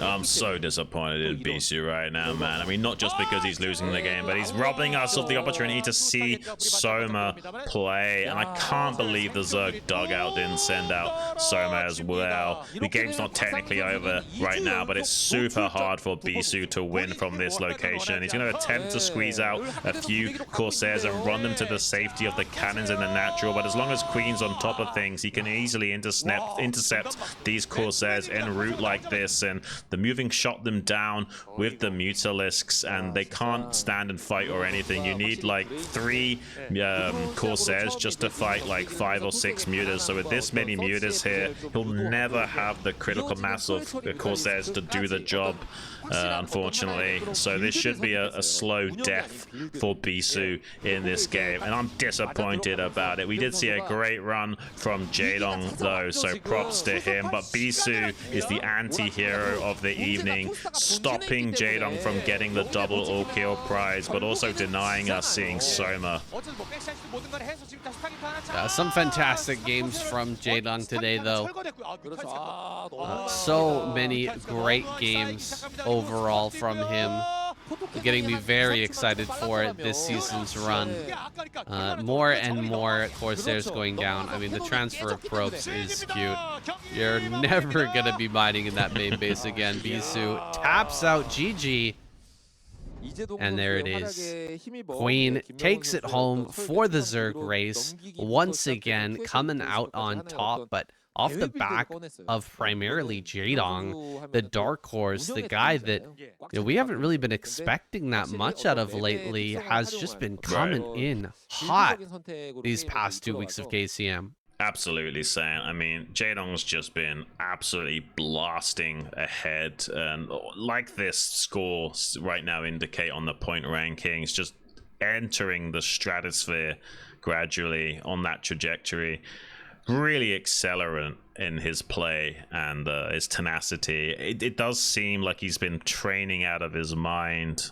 I don't even know how else to explain his sudden surge to stardom in these recent weeks of KCM. Maybe there's a little bit of hiding of the power levels from some of these guys, but I don't think as much as some of the viewers at home might expect. I think a lot of these guys are still trying pretty hard despite not revealing their absolute apex ace in the hole strategies.